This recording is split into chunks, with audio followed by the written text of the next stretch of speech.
Boa noite, amigos. Espero que todos estejam bem. Estamos aqui em mais uma quarta-feira agora, né? Vou compartilhar a tela aqui. E hoje acho que hoje a gente termina, né, a comunicação do Jacques Latour.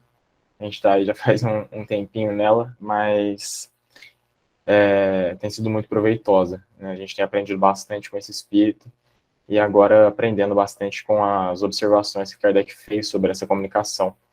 E a gente está podendo ver aqui o quão valiosa ela é. Então, muito bom.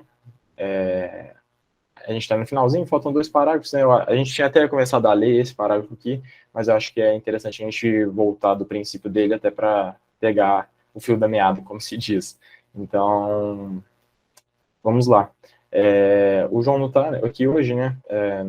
Ele chegou a participar, acho que da semana retrasada, salvo engano, mas semana passada ele não veio, né? Nem hoje. Espero que esteja tudo bem, depois a gente manda uma mensagem para ele. Mas, Ana, você pode ler para nós? A Ana, que é a nossa segunda leitura oficial, né? Eu vou passar um momentinho para a Marlene, que eu estou comendo um lanchinho. Ah, não, tá ótimo. Hoje eu tenho 3 estudos Tem seguidos. que ter uma Então, pausa para agora eu abri um alimentação. parêntese. Você lê para... Pois não, Ana. A hora que você quiser. Pode começar ali, então, João? João, ó, Vitor Hugo. Pode. Vamos lá. Encontre-se uma doutrina que se concilie melhor do que essa com a justiça e a bondade de Deus. Além disto, essa doutrina não é uma teoria, mas um resultado de observações. Não foram os espíritas que a imaginaram. Eles viram e observaram as diferentes situações nas quais os espíritos se apresentam. Procuraram explicá-las e dessa explicação saiu a doutrina. Se aceitaram, é porque ela resulta dos fatos e que ela lhes pareceu mais racional do que todas aquelas emitidas até hoje sobre o futuro da alma.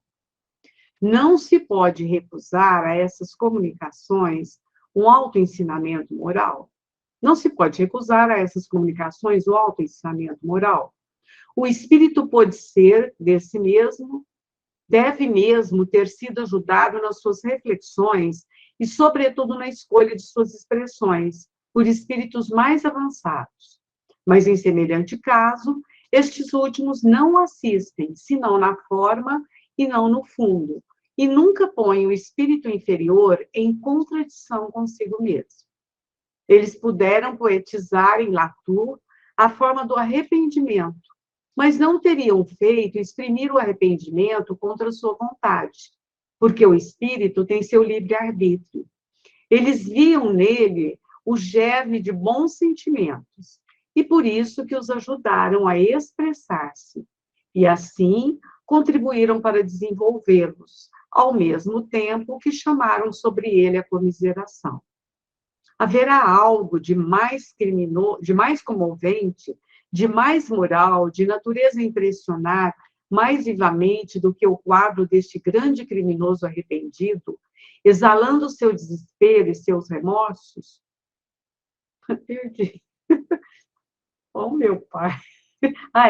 O qual, no meio de suas torturas, perseguido pelo olhar incessante de suas vítimas, eleva seu pensamento a Deus para implorar suas angústias. Elas são racionais, terríveis, ainda que simples e sem encenação fantasmagórica. Talvez pudéssemos espantar-nos com tão grande mudança num homem como Latour. Mas por que ele não se teria arrependido? Por que não haveria nele uma corda sensível, vibrante? O culpado seria então destinado ao mal para todo sempre? Não chega um momento em que se faz a luz na sua alma? Este momento chegará para Latour. Está precisamente aí o lado moral de suas comunicações. Eminentemente instrutivos. O que se teria achado de extraordinário em que ele se arrependesse, sinceramente, antes de morrer, que ele tivesse dito antes o que disse depois? Não, se tem inúmeros de seus semelhantes. Não, se tem inúmeros exemplos disso, um retorno ao bem antes de sua morte teria passado do futuro que os espera. Ele está absolutamente certo quando diz que seu exemplo é mais próprio a emendar os culpados do que a perspectiva das chamas do inferno e mesmo do cadafalso. Então, por que não lhe o dariam nas prisões? Isso faria refletir mais de um, tal como temos já vários exemplos. Mas como acreditar na eficácia das palavras de um morto quando se crê que quando se morre acaba tudo? No entanto, virá um dia em que se reconhecerá essa verdade de que os mortos podem vir instruir os vivos. Há várias outras instruções importantes a tirar dessas comunicações. Primeiro, é a confirmação desse princípio de eterna justiça, de que o arrependimento não basta para colocar o culpado na categoria dos eleitos. O arrependimento é o primeiro passo para a reabilitação, que apela para a misericórdia de Deus. É o prelúdio do perdão e do abreviamento dos sofrimentos. Mas Deus não absolve sem condição. É preciso que a expiação e, sobretudo, a reparação é o que Latour compreende, e é para isso que ele se prepara. Em segundo lugar, pode parar? Vamos parar por aqui. Depois a gente termina aqui nesse segundo parágrafo. É um parágrafo um pouco maior, né? Ele é bem extenso, a gente começou ele na semana passada, mas tenho muitas coisas para se comentar referente a ele. A gente finalizou na semana passada falando aqui principalmente sobre esse princípio aqui, até nesse ponto aqui da doutrina, principalmente focando no aspecto científico, né? Então, não sei se vocês se lembram, a gente falou bastante sobre o porquê o espiritismo é uma ciência, né? O que é uma ciência, que é um assunto muito técnico. Então, isso traz uma dificuldade natural ao se falar dele. Então, a gente precisa, às vezes, de alguns precedentes, alguns conhecimentos anteriores para se poder entender esse aspecto em si, né? E por isso se torna um pouco mais difícil falar sobre ele. Então, até o que a gente conversou na semana passada, eu espero que tenha ficado minimamente claro, né, em alguns aspectos, mas o que eu achei importante focar aqui, que é o que Kardec está focando, é que o espiritismo não é de fato uma ciência, e não uma filosofia qualquer, sem nem pé nem cabeça, sem nenhuma base. Ao contrário disso, ela é muito bem fundamentada na experiência, nos fenômenos estudados por ela, tal como qualquer outra ciência, né? Que foi o que a gente exaustivamente discutiu na semana passada. Então, acho que a gente não precisa entrar nesse ponto novamente. Se alguém tiver alguma dúvida depois, pode fazer e a gente discute, se necessário. Mas aqui, né, ele continua falando até nesse ponto, e ele coloca aqui, né, isso é muito interessante a forma como ele escreve essa reflexão, porque ele coloca como interrogação, né, de uma maneira interrogativa. Ele diz: não se pode recusar a essas comunicações um autoensinamento moral, que é exatamente o que a gente está vendo aqui, né? Então, a gente está estudando uma comunicação de um alto nível moral. A gente percebe o grau de moralidade que está envolvido aqui, por mais que se trate de um espírito arrependido, criminoso, endurecido e inferior. Então, essas características não o eximem de trazer ensinamentos para nós, o que torna tudo um pouco mais interessante, mais profundo. Então, é uma comunicação que, de fato, toca. Aqui ele diz que provavelmente os espíritos superiores o ampararam, né? Então, eles meio que poetizaram a fala dele, a fim de que ela ficasse mais palatável, né? Mais compreensível para o leitor.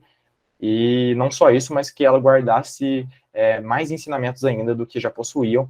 No entanto, o que eles trabalharam foi na forma, principalmente, né? Não no fundo da mensagem. Então, eles trabalharam mais no aspecto formal das palavras, etc., de maneira mais poética, que é o que a gente percebe lendo aqui, e não no fundo, porque o fundo é do livre-arbítrio do espírito. Ele não poderia dizer coisas que ele não sente, que ele não pensa, né?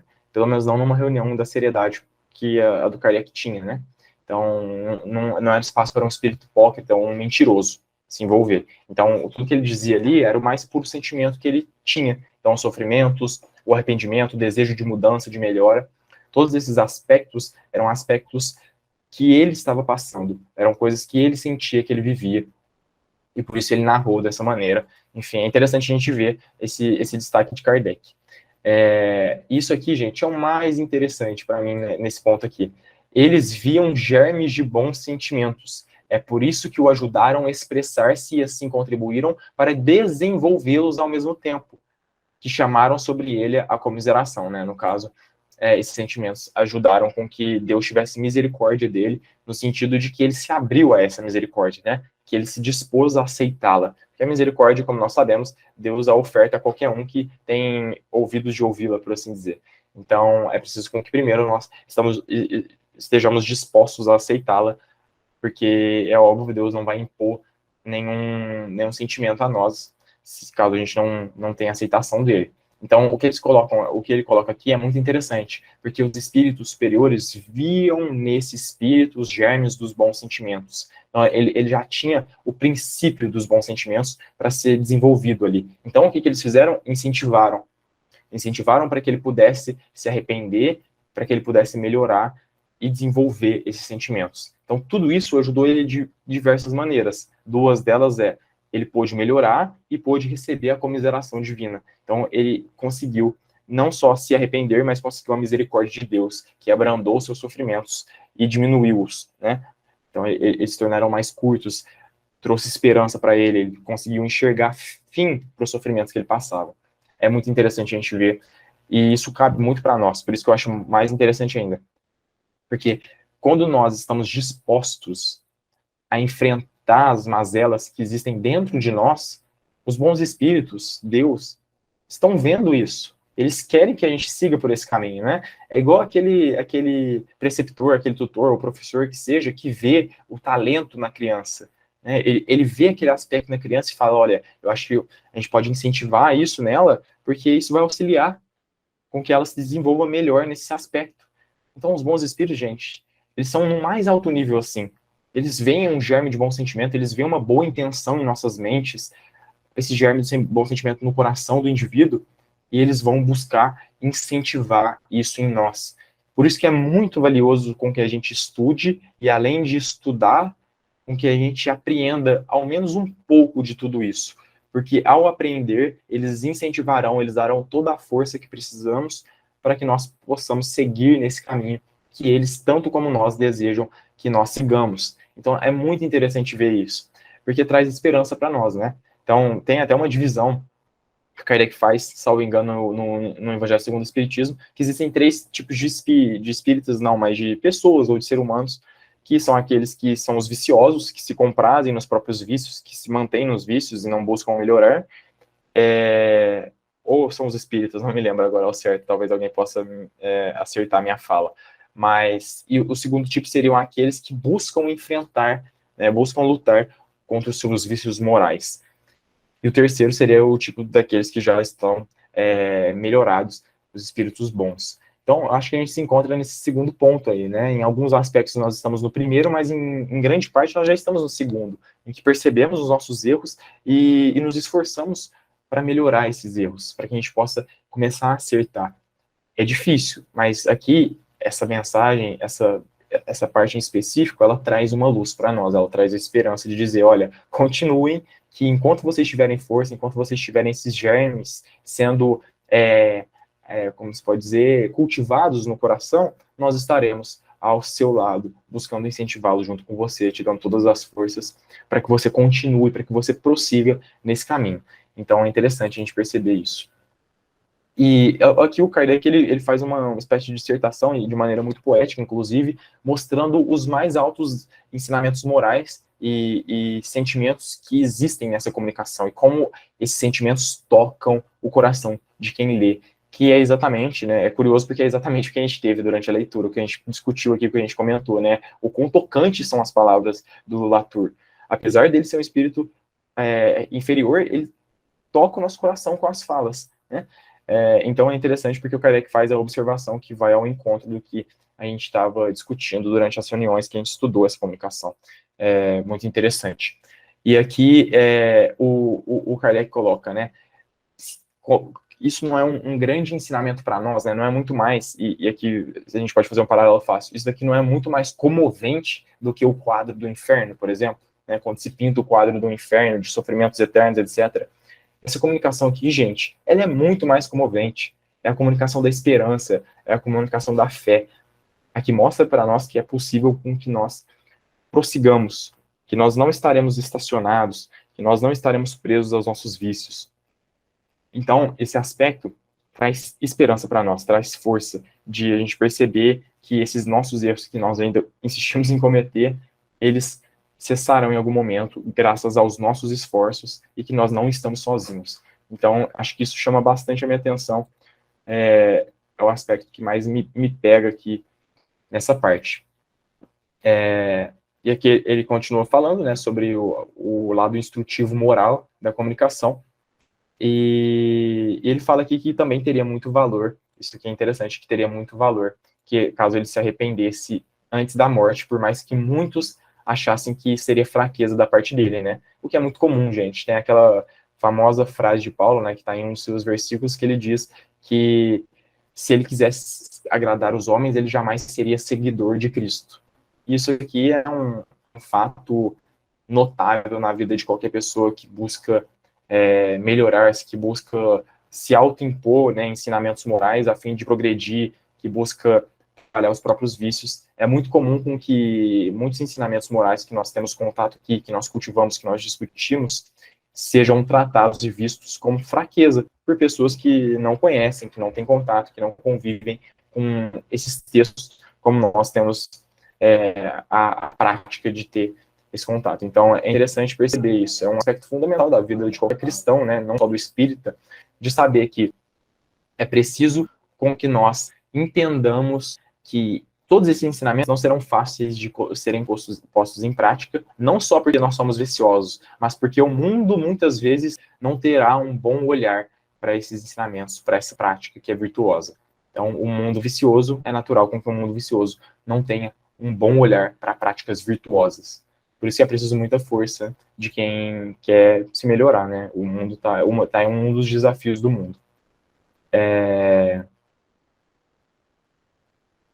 Aqui ele coloca, né? E esse ponto aqui eu acho que, inclusive, ele resgata, que é quando ele diz: mas como acreditar na eficácia das palavras de um morto, quando se crê que quando se morre acaba tudo? Aqui ele está fazendo um paralelo, ele está, na verdade, ligando com o que ele falou no princípio, né? Porque isso aqui é um fato fundamental. Se não se dá créditos a isso, se não se entende esse primeiro aspecto, e por isso que a gente discutiu na semana passada que o aspecto científico é o mais importante, que ele é o pilar fundamental e a partir dele os outros se desenvolvem, se a gente não acredita que as palavras de um morto têm valor porque ele não morreu, né, o espírito dele está vivo, não é possível com que nós acreditemos no que ele está dizendo.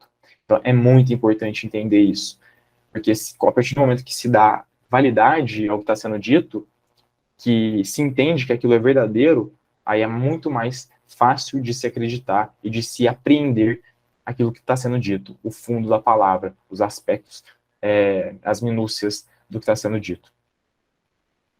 E aqui ele finaliza de maneira muito esperançosa, né, o que é muito bonito, dizendo que em algum momento essa instrução será reconhecida como verdade, né? Em algum momento os vivos aceitarão unanimemente que a instrução pode vir dos mortos e excelentes instruções do mais alto nível moral para nos instruir, para que a gente possa, de fato, seguir outros caminhos, com a dica, por assim dizer, daqueles que já passaram pelo que estamos passando. Então é interessante ver esse aspecto de esperança que o Kardec traz aqui.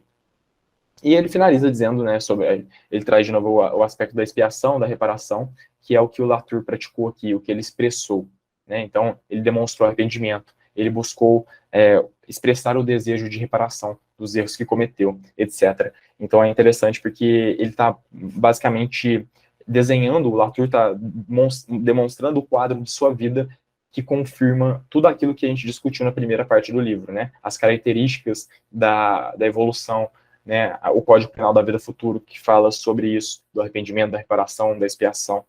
Então, muito importante, muito interessante ver como tudo isso casa com os exemplos, com os casos específicos, que nada mais fazem do que comprovam tudo o que foi dito ali. na teoria. Então é muito interessante.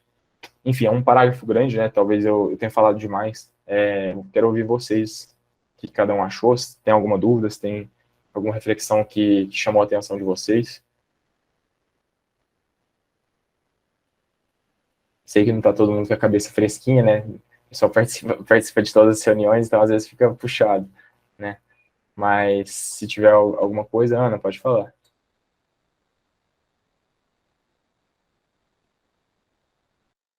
Ana, seu microfone. O que me chamou a atenção foi o mesmo que chamou a sua atenção, sobre o sentimento, né? Sentimento é importante, a importância do sentimento para a nossa transformação moral. Pestalozzi dizia a mesma coisa, pegar a mão, a criança pela mão, e levá-la a isso, através do sentimento, através das virtudes, conduzi-la à transformação moral. Virtude é sentimento, é puro sentimento.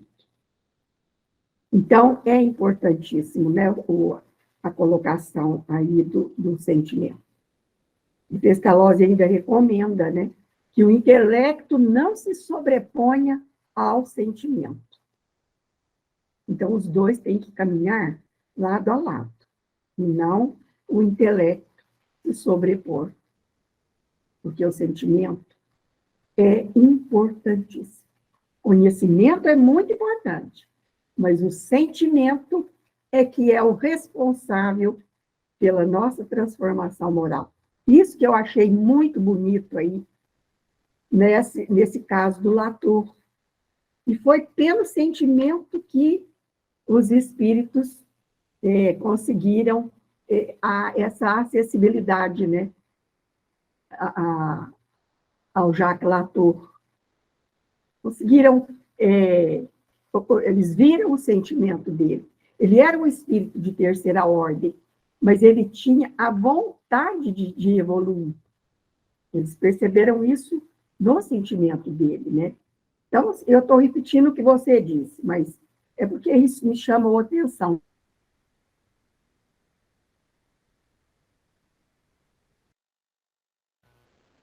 Perfeito, Ana. É um aspecto muito interessante, né? E principalmente quando a gente observa a nossa educação, né, nos dias de hoje, no geral, é uma educação que prioriza unicamente, né? E quando eu falo unicamente, é basicamente o unicamente mesmo, né? Não é nem uma forçação de barra ou, enfim, um exagero, o lado intelectual, né? Então, é muito esquecido o aspecto moral do indivíduo. A gente não discute isso como se isso não tivesse importância para o homem, né? Então, é por isso que a gente vê, eu acho que um mundo, né, ainda tão perdido em todos os aspectos, um mundo disperso de ideais morais, né, de valores morais.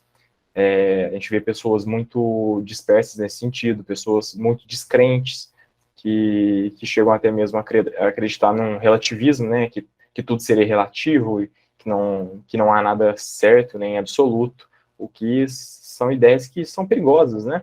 Porque se eu acredito que tudo é relativo, eu naturalmente posso fazer tudo e ninguém pode me reprovar. E então é muito perigoso, né? Esse não cultivo, né? Essa falta de cultivo de valores morais desenvolvem indivíduos muitas vezes imprudentes, inconsequentes, indiferentes com os outros, sem nenhum tipo de empatia, enfim, são características que a gente vê no mundo, né? E a gente pode ter certeza que a educação tem uma grande parte nisso aí. Então, temos muito que melhorar nesse aspecto, e é claro, o espiritismo, né? A gente tem a evangelização, que vem cumprir um papel interessante, né? Porque vem, talvez, suprir, na maneira do possível, esse lado da criança que está desenvolvendo, do jovem que está se desenvolvendo, para que ele tenha um olhar mais voltado ao aspecto moral, que é tão importante quanto o aspecto intelectual. É interessante. Ana, deixa eu só ler, Ana, antes o comentário da Lucélia. Ela falou: o que me marcou foi que não estamos sozinhos, somos cuidados se desejarmos a transformação. É isso, né, Lucélia? como que é bonito, né, a gente poder ver e saber que a gente não está sozinho, né? Eu cheguei talvez a comentar uma vez que eu acho aquela parte do Livro dos Espíritos sobre o anjo da guarda, né, dos anjos guardiões, uma das mais belas, porque elas trazem esse sentimento, elas trazem a instrução e o sentimento ao mesmo tempo de cuidado, de consolo, de instrução, de incentivo por parte daqueles que não estão encarnados. Então, os desencarnados ao nosso entorno e os bons espíritos nos inspirando para o bem, nos incentivando a nos melhorar. Então, eu acho que aqui essa comunicação e essa fala em específico, ela traz o mesmo sentimento, né? Que é, olha, vocês não estão sozinhos, né? É aquela famosa frase de Euripides Barçanufo, né? Que é, invisibilidade não significa ausência. Né? Então, é interessante a gente pensar nesse sentido, porque nos dá mais força natural, né? Sozinhos, nós temos muito mais dificuldade de fazer as coisas, mas quando sabemos que estamos juntos, né? Mesmo que esses outros estejam desencarnados, já traz um pouco mais de força para nós, um pouco mais de incentivo nos nossos objetivos e etc. Então, interessante. Ana? Concordo com tudo que vocês disseram, inclusive estava pensando aqui na questão do anjo da guarda, quando eu li a mensagem da Lucélia, né? Nós não estamos sozinhos, nós temos o nosso anjo da guarda. E nós esquecemos dele. Nós esquecemos, a maioria das pessoas não se lembram disso. E não pedem a ajuda dele. E ele está à nossa disposição para a hora que nós quisermos. Então, é questão de hábito. Eu estou tentando adquirir o hábito de apelar para o meu anjo da guarda, principalmente quando saio de casa. E eu peço a eles que me guiem em todos os sentidos. Porque é no trânsito, como o Mário falou hoje, e você, às vezes, solta um gesto, palavras, né, que não são de bom grado. Então, eu tenho pedido muito do meu anjo da guarda me auxiliar em tudo isso. Estou me habituando a lembrar dele quando eu vou dormir, quando eu acordo, porque é linda aquela lição do anjo da guarda que o Vitor acabou de falar. Ela é poética, ela é de Santo Agostinho, né, Vitor? É maravilhosa, maravilhosa. Então, eu estou com 77 anos. Olha só, agora que eu estou nasci em berço espírita, agora que eu estou despertando para essa questão do anjo da guarda. Já vem há alguns anos. Desde que as minhas filhas casaram, minha mãe morreu, meu pai morreu, e eu fiquei sozinha, eu comecei a apelar para o anjo da guarda. Porque eu tinha muito medo. E eu pensava, eu não posso conviver com esse medo, não tem como. Né? Fazia um barulhinho, meu coração disparava, Nossa Senhora, acordava, não dormia mais. Falei, não pode ser assim. Aí eu comecei a pedir para o meu anjo da guarda, meu medo desapareceu. A partir daquele dia que eu lembrei de dirigir esse apelo ao meu anjo da guarda. Meu medo foi embora e eu não tive mais aquele pânico, não. Às vezes eu levo algum sustinho, mas é coisa assim, passageira. Mas eu, como estava dizendo, eu estou com 77 anos. Eu nunca vi, eu já passei por várias experiências, já vi crises na humanidade como um todo, várias crises, aqui no Brasil, no exterior, mas uma crise moral igual a que nós estamos passando agora, em que a mentira roubou as roupas da verdade ao convidá-la a banhar-se no poço, quando a verdade pulou no poço, a mentira saiu e levou as roupas. E a verdade teve que sair nua e crua de dentro do poço. E a mentira saiu desfilando com a roupa da verdade. Eu nunca vi isso. Agora, isso eu via no 1º de abril. Agora, tudo virou 1º de abril. É um horror. Não se sabe mais em que acreditar.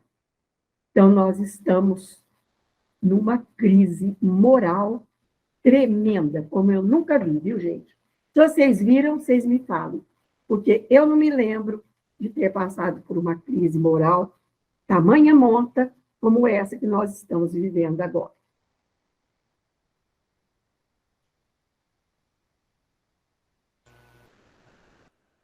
Eu também falei que eu tenho 85 anos. Eu nunca vi uma época tão horrorosa igual essa, né? Eu acho que foi uma coisa muito desajeitada. Eu falei assim, nossa, já vi muito passar por essas coisas, eu nunca vi coisa do jeito que foi essa vez, não, pelo amor de Deus. Parece que está um peso no mundo, né? No povo, uma coisa esquisita.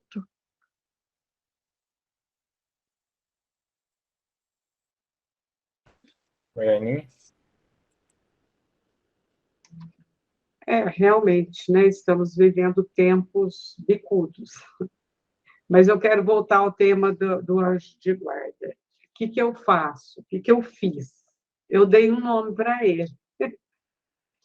Porque, mesmo que não for o nome dele, não tem importância, até porque ele já teve vários nomes, né? E aí acaba que fica assim, eu consegui fazer mais intimidade, né? Porque quando você chama uma pessoa pelo nome, você tem mais intimidade com a pessoa. E às vezes, quando eu atendo alguém assim no centro, que eu falo, olha, faz amizade com o seu anjo de guarda, né? Dê um nome para ele, conversa com ele. Então, eu tenho usado, eu uso para mim e às vezes eu falo para as pessoas, né? Com quem eu tenho oportunidade e tal. É muito bom mesmo. Eu também dei nome, Marlene. Dei nome. E além de eu dar um nome especial para o meu anjo da guarda, eu ainda apelo para os anjos que não são do Espiritismo, são da igreja, mas são os chamados arcanjos, né? São Miguel, São Gabriel. Então, são anjos que eu também peço muito. E com fé, né? Você tem que ter fé, confiar que eles vão te ajudar. E eles ajudam mesmo. Eu dei um nome também para o meu anjo, meu espírito, que esse anjo da guarda é sempre um espírito superior ao nosso. Sempre. Ele nunca é do mesmo nível nosso. Ele é um nível acima de nós. Então, nós temos que confiar que ele só quer o nosso bem e que vai nos guiar para o caminho do bem.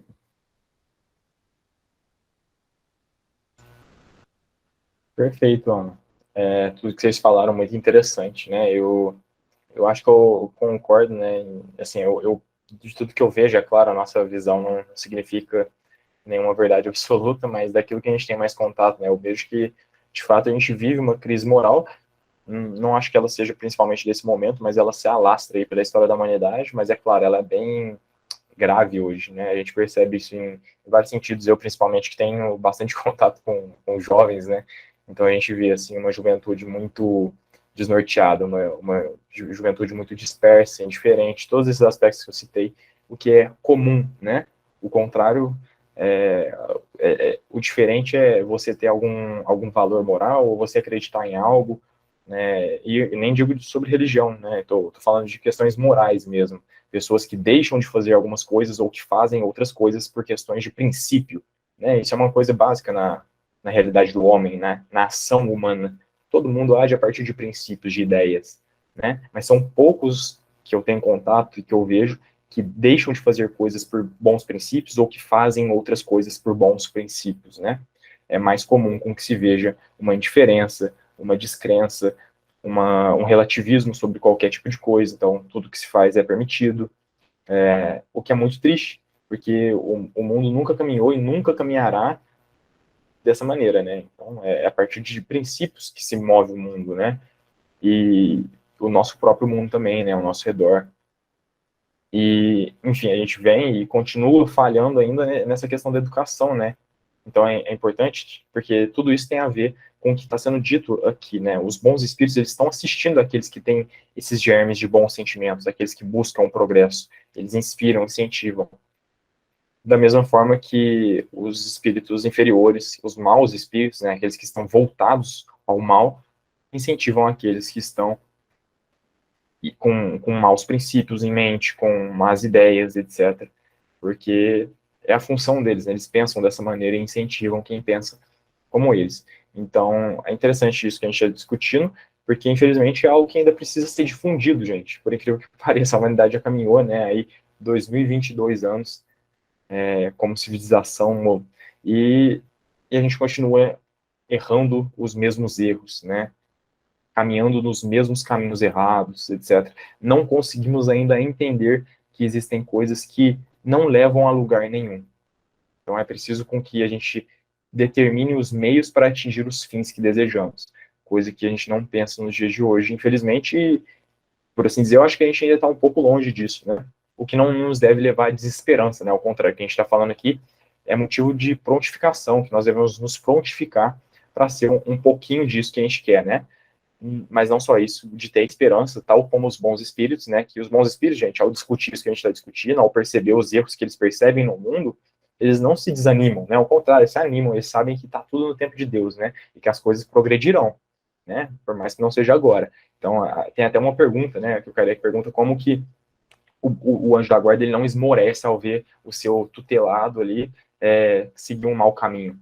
E o Kardec responde, olha, ele entende que está tudo no tempo de Deus, né? É claro, ele se aborrece pelo erro, não queria que o erro acontecesse, mas entende que esse erro não é eterno e que em algum momento esse indivíduo ele vai progredir, né? Então acho que a gente tem que ter esses dois olhares, o olhar de entender a realidade, né?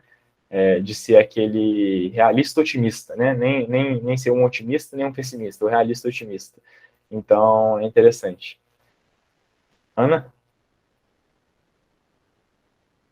Então, Vitor, você tocou num ponto aí importante. Na história, né, da humanidade, nós estamos arrastando essas crises, né, de moralidade. Mas acontece o seguinte: na época de Jesus, por exemplo, quando o crucificaram, foi uma crise moral ímpar, né? Foi. Mas justifica-se pela imaturidade psicológica da época.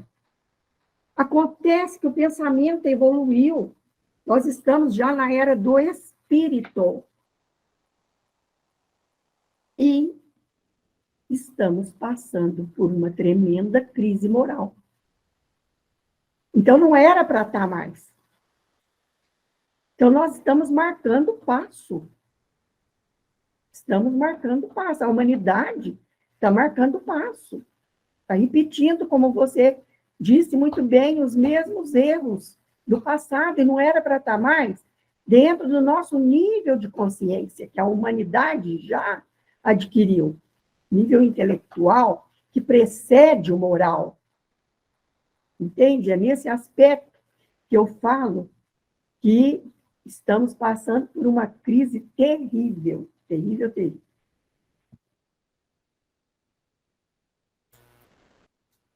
De fato. Agora é nosso, né? Tentarmos trabalhar aqui no nosso alcance para melhorar um pouco essas coisas, né? Mesmo que seja um pouquinho só, né? Ou disseminar, né?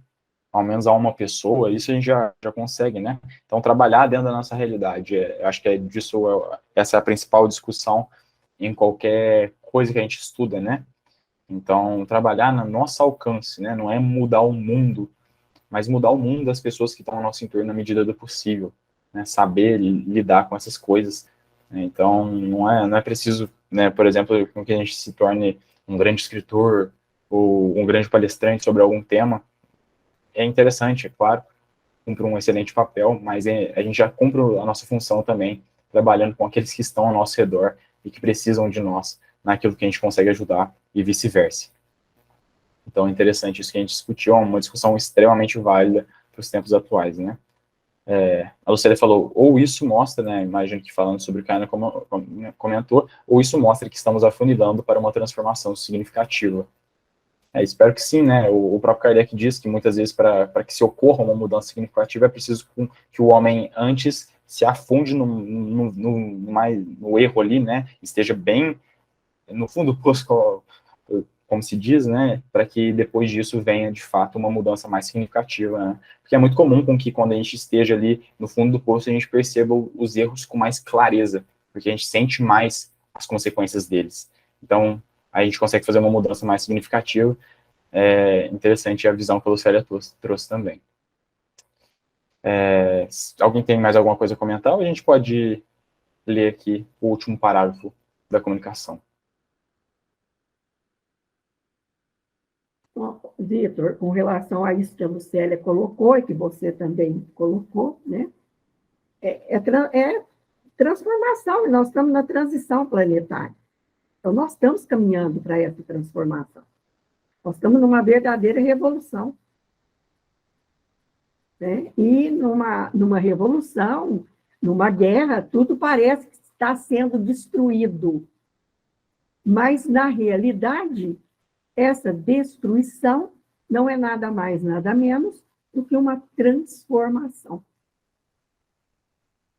Né? A lei de destruição, a lei de conservação. Perfeito. E assim nós vamos caminhando, né? Um dia nós vamos chegar lá. Nós vamos sair dessa condição. Santo Agostinho, pelo autoconhecimento, ele não saiu da condição de espírito de terceira ordem para um espírito de ordem superior. A Janda falava que a gente merece, nós estávamos merecendo. Não, a gente merece, que a gente está passando é merecimento nosso. Eu não digo que é merecimento, que nós só merecemos coisa boa, mas é necessidade. Nós necessitamos passar por isso. Certo? Você falar assim, estamos sofrendo porque nós merecemos, parece que é tão cruel, né? Agora, se você mudar para necessidade evolutiva, aí fica mais brando, mais suave. Nós merecemos só coisas boas. É isso aí. Ana, você lê aqui para nós? Para a gente finalizar o parágrafo, né, da comunicação? Tá. Em segundo lugar, se comparar este criminoso ao de Castelnaudary, encontra-se uma grande diferença no castigo que lhes é infligido. Neste último, o arrependimento foi tardio e, por conseguinte, a pena mais longa. Esta pena é, ademais, quase material, ao passo que, em Latour, o sofrimento é antes moral. É que, como dissemos anteriormente, em um, a inteligência estava bem menos desenvolvida que no outro. Era preciso algo que pudesse impressionar seus sentidos obtusos. Mas as penas morais não são menos dolorosas para aquele que chegou ao grau exigido para as compreender. Pode-se avaliá-las pelas queixas que Latour exala. Não é a cólera, é a expressão dos remorsos, logo seguida de arrependimento e desejo de reparar, a fim de aperfeiçoar-se. Excelente, gente. Que finalização. O Kardec finaliza fazendo um paralelo com o criminoso de Castelnaudary, que é aquele que a gente estudou na última comunicação. Então, esse espírito em específico era um espírito muito endurecido. Ele estava há muito tempo ali sofrendo do crime que cometeu, e não era um espírito arrependido, ele se tornou um espírito arrependido com as evocações. Ao contrário desse que já aparece arrependido e se torna ainda mais durante as comunicações. Então, é interessante o paralelo, porque são dois tipos de sofrimento, são dois tipos de penas distintas para dois tipos de crimes semelhantes. Então, o castigo é diferente. Porque para um, o castigo precisava ser muito mais material do que para outro. Isso aqui, gente, é muito interessante, porque olha o que o Kardec coloca. Em um, a inteligência estava bem menos desenvolvida do que no outro. Era preciso algo que pudesse impressionar seus sentidos obtusos. Ou seja, para um, a pena era de um tipo, para outro era de outro. Né? E aqui ele coloca, porque a gente, normalmente, né, nós aqui encarnados podemos pensar que as penas físicas são mais duras do que as penas morais. Mas olha o que Kardec coloca, né, já pensando até talvez em quem pudesse responder isso. Mas as penas morais não são menos dolorosas para aquele que chegou ao grau exigido para as compreender. Então, gente, o que ele está dizendo aqui? Se a pena fosse ao contrário, não funcionaria.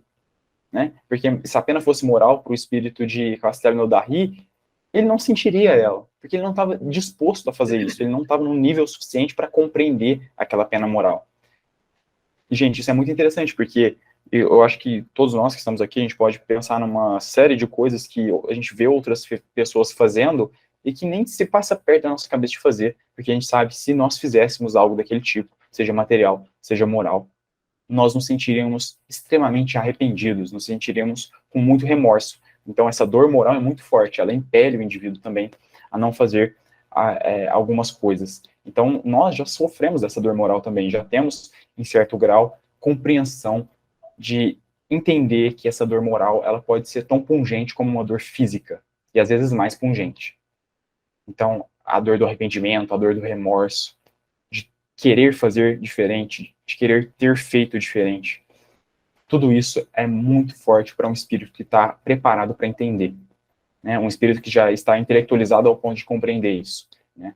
E para cada qual a sua própria pena. Né? Então é comum que seja assim. Olha como a justiça divina é maravilhosa, é perfeita. E trabalha de maneira igual. E esse igual não é aquele igual do tipo, né? Vão todos sofrer o mesmo tipo de pena, não é igual, no sentido de cada um vai sofrer a pena que merece, do tipo que merece, porque a pena tem como proposta, como finalidade, que o espírito evolua, né? E não com que ele sofra. O sofrimento é só parte dessa evolução, é a dor da mudança, né? Então, isso é muito interessante.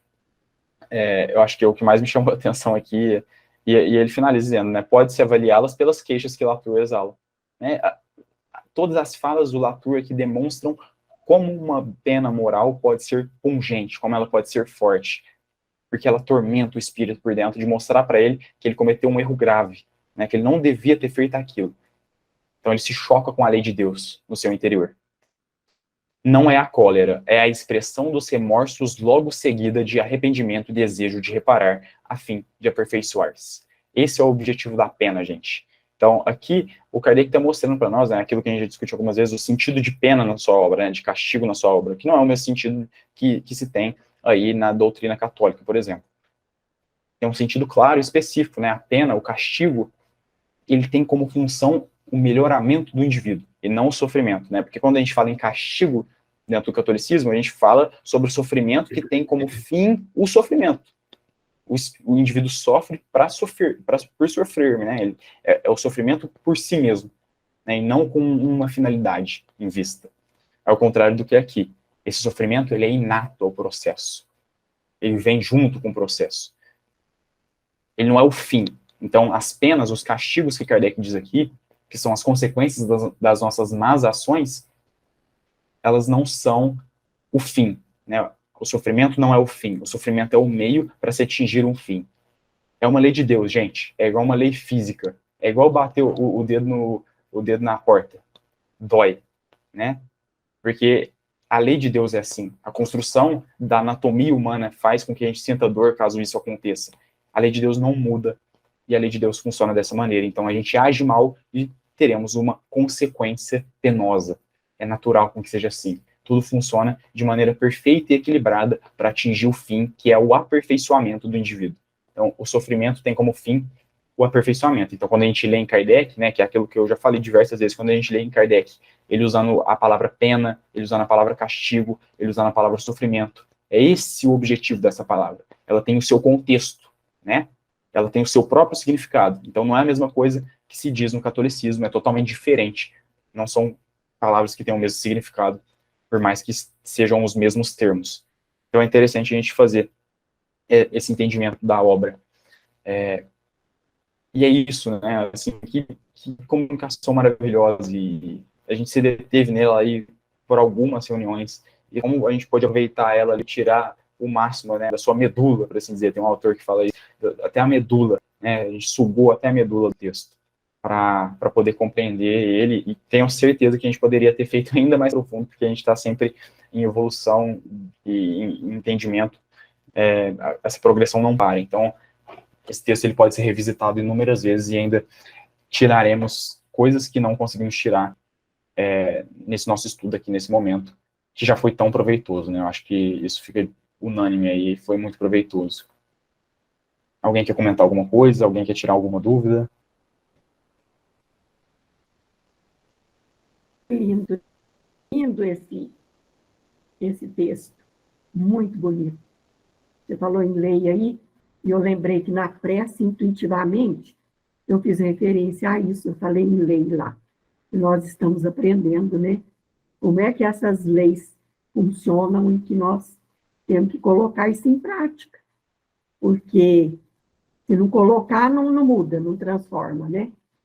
Só a teoria não basta. E o difícil é a prática. Bom, pelo menos eu acho, né? Para mim não é fácil, não. Porque é hábito, de repente, você ficou tão habituada em determinadas coisas que você demora demais para mudar. Tem que persistir, insistir, e às vezes vai antes para você mudar uma coisinha. É verdade. Não é fácil, né? Mudar não é fácil. Falar é mais fácil, né? É verdade.